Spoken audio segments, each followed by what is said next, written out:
कार्तिक महिना हा श्री श्री राधा मदन मोहन यांना सर्वात शुभ महिना आणि सर्वात प्रिय महिना आहे.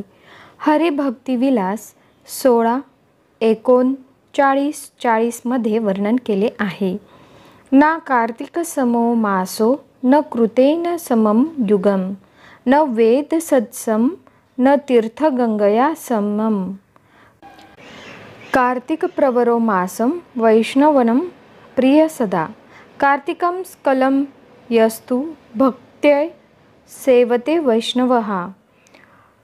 कार्तिक एवढा दुसरा महिना नाही आणि सत्ययुगा इतका कुठलाही युग नाही.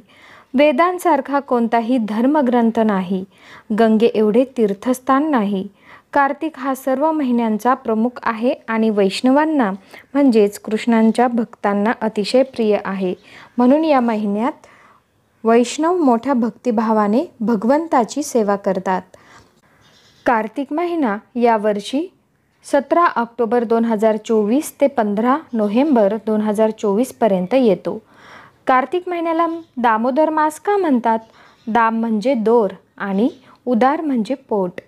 तर या महिन्याला दामोदर मास म्हणूनही ओळखले जाते, कारण लहान श्रीकृष्णाने कार्तिक महिन्यात दिवाळीच्या दिवशी आपला सर्वात गोड करमणूक दामोदर लीला केली होती. एका सुंदर सकाळी आई यशोदा दूध मंथन करत होती, गात होती आणि कृष्णाच्या करमणुकीचे स्मरण करत होती.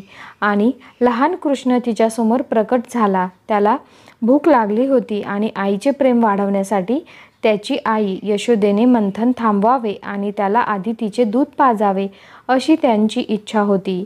आई यशोदेने प्रेमाने कृष्णाला आपल्या मांडीवर घेतले आणि त्याला दूध पाजण्यास सुरुवात केली. ती त्या क्षणाचा आनंद घेत होती आणि लहान कृष्णाच्या सुंदर चेहऱ्याकडे पाहत होती. अचानक चुलीवर ठेवलेले दूध उकळू लागले. दूध उकळू नये आणि सर्वत्र सांडू नये म्हणून यशोदा माता कृष्णाला बाजूला ठेवून चुलीजवळ गेली. त्याच क्षणी कृष्णाला खूप राग आला आणि त्याचा चेहरा रागाने लाल झाला. आई यशोदेला आपला राग दाखवण्यासाठी त्याने लोणीचे भांडे फोडले, त्यातून लोणी काढले आणि खाऊ लागला. इतक्यात आई यशोदा परत आली आणि तिला एक तुटलेले भांडे दिसले. तिला आजूबाजूला कृष्ण सापडत नसल्यामुळे कृष्णाचेच हे केले असावे असा निष्कर्ष तिने काढला. ती कृष्णाला आजूबाजूला शोधू लागली. तिला छतावर कृष्ण सापडला आणि माकडांना लोणी खाऊ घातले. कृष्णाला शिक्षा देण्यासाठी तिने हातात काठी घेतली. तिने शांतपणे त्याला पकडण्याचा प्रयत्न केला, पण कृष्णाला तिची उपस्थिती जाणवली आणि तो पळू लागला. आई यशोदेने त्याचा चौफेर पाठलाग केला, पण छोटा कृष्ण वेगाने धावत होता. कसे तरी तिने त्याला पकडले. तिला पकडल्यानंतर छोटा कृष्ण रडू लागला. अश्रूंनी भरलेल्या डोळ्यांवर त्याने कमळाचा हात फिरवला. तो घाबरला होता आणि आपला गोंडस चेहरा दाखवून आई यशोदेचा राग शांत करण्याचा प्रयत्न करत होता. पण आई यशोदेला त्याला शिक्षा करायची होती, म्हणून तिने आपली काठी फेकली आणि त्याला दोरीने बांधण्याचा विचार केला.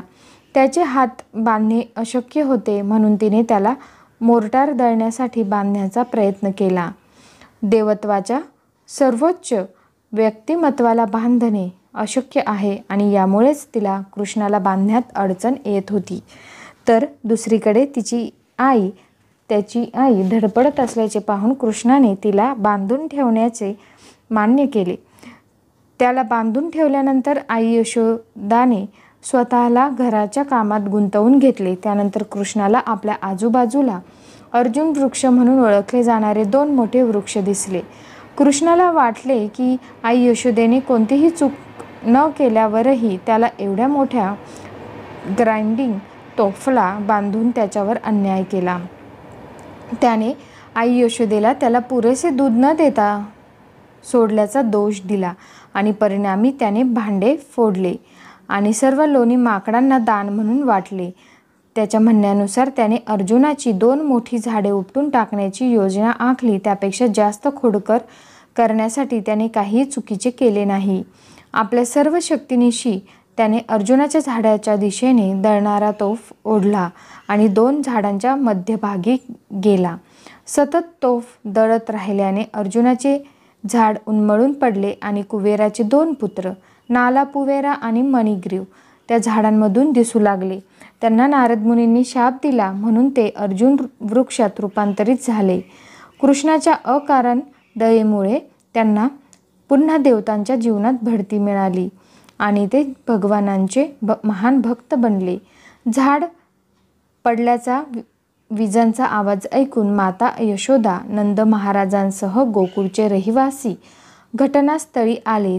त्यांना झाडे पडल्याचे दिसले आणि ते पडल्याचे कारण त्यांना कळले नाही, म्हणून त्यांना वाटले की हे कोणीतरी राक्षसाने केले असावे. अशा प्रकारे दामोदर लीलाद्वारे कृष्णाने आपल्याला प्रेम, स्नेह आणि भक्तीच्या दोरीने कसे बांधता येईल हे दाखवले. आता कार्तिक महिन्याचा महिमा म्हणजेच भगवान श्रीकृष्ण म्हणतात, सर्व वनस्पतींमध्ये पवित्र तुळशी मला सर्वात प्रिय आहे. सर्व महिन्यांमध्ये कार्तिक सर्वात महिना प्रिय मला आहे. सर्व तीर्थक्षेत्रांमध्ये माझी प्रिय द्वारका सर्वात प्रिय आहे आणि सर्व दिवसांमध्ये एकादशी सर्वात प्रिय आहे. कार्तिक महिना हा वर्षातील सर्वात फलदायी महिना आहे. भगवान कृष्णाला प्रसन्न करण्यासाठी केलेली प्रत्येक छोटीशी भक्तिसेवा, तपस्या किंवा दान या महिन्यात 1000 पटीने मोठे होते. यावर्षी कार्तिक पौर्णिमा, कार्तिक मासची पौर्णिमा रात्री 15 नोव्हेंबर रोजी साजरी केली जाईल.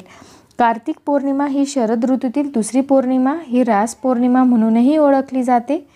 कार्तिक पौर्णिमा देखील कार्तिक महिन्याच्या शुभ मुहूर्ताची समाप्ती दर्शवते. कार्तिक तुलसी शालिग्राम विवाहाच्या याच शुभ आणि शेवटच्या दिवशी श्रीमती तुलसी महाराणी आणि भगवान श्रीकृष्ण यांचा विवाह सोहळा 13 नोव्हेंबर 2024 रोजी साजरा केला जातो. तुळशी शालिग्राम विवाह का साजरा केला जातो? तुळशी देवी राजा कुशध्वजाची कन्या म्हणून अवतरली. तुळशी देवी ही भगवान हरींची मोठी भक्त होती. नंतर तिचा विवाह राक्षसांच्या राजा जालंधराशी झाला. जालंधराने पाण्यात जन्म घेतल्याने त्याने समुद्रावर आपला हक्क सांगितला आणि समुद्रमंथन केलेल्या 14 खजिन्यांची मागणी केली.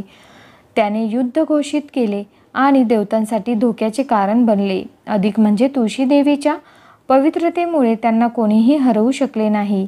तिची पवित्रता इतकी दृढ होती की भगवान शिव देखील जालंधराला युद्धात पराभूत करू शकले नाहीत आणि सर्व देवता भगवान विष्णूंकडे मदतीसाठी गेले. जालंधराला मारण्याचा शेवटचा उपाय म्हणून भगवान विष्णूंना वृंदाला आकर्षित करण्यासाठी वृंदाच्या पतीच्या रूपात आले. तेव्हा तुलसी देवीने आपले पतीचे रूप घेतलेल्या भगवान विष्णूंना नमस्कार केला. तेव्हा तिची पावित्र्य क्षणभर भंग झाली. देवतांनी या परिस्थितीचा फायदा घेतला आणि राक्षस जालंधराचा वध केला. हे जाणून वृंदादेवीने भगवान विष्णूंना काळा दगड होण्याचा शाप दिला. आपल्या शुद्ध भक्ताच्या शब्दाचा आदर करून भगवान हरीने गंडकी नदीत शालिग्राम शिला म्हणून प्रगट होण्याचे वचन दिले. त्यांनी असेही सांगितले की सर्वांच्या फायद्यासाठी तुळशी देवी एका वनस्पतीचे रूप धारण करेल जे त्यांच्या भक्तांसाठी सर्वात शुभ असेल. ते म्हणाले, तुळशीच्या पानांशिवाय ते कधीही स्वीकारणार नाहीत.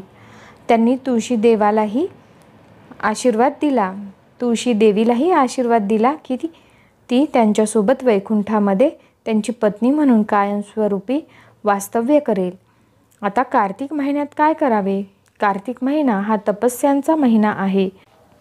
श्री श्री राधा मदन मोहन यांना प्रसन्न करण्यासाठी भक्त वेगवेगळ्या तपस्या करतात. कृष्णाला प्रसन्न करता येते. प्रभूच्या पवित्र नामाचा जप करा. तुपाचे दिवे अर्पण करून देवीची आराधना करा. पद्मपुराणात असे म्हटले आहे की या पवित्र महिन्यात केलेल्या भक्ती कार्याचे नेहमीपेक्षा जास्त आध्यात्मिक परिणाम मिळतात. तुळशी देवीची पूजा करणे, दान देणे, नामसंकीर्तन करणे. कार्तिकच्या या 4 महिन्यातही भक्त उपवास ठेवतात. जे 2024 कार्तिक महिन्यात 4 महिने उपवास करू शकत नाहीत ते भीष्म पंचक व्रत करू शकतात. भीष्म पंचक म्हणजे काय आणि ते कसे पाळले जाते तर ऐका. कार्तिक महिन्यातील शेवटचे 5 दिवस भीष्म पंचक म्हणून ओळखले जातात. ज्यांना कार्तिक मास उपवास करता येत नाही ते कार्तिकच्या शेवटच्या 5 दिवसात उपवास करू शकता आणि यामुळे त्यांना संपूर्ण महिन्याच्या कार्तिक व्रताचा लाभ मिळेल. हे व्रत एकादशीच्या दिवशी सुरू होते आणि पौर्णिमेला संपते.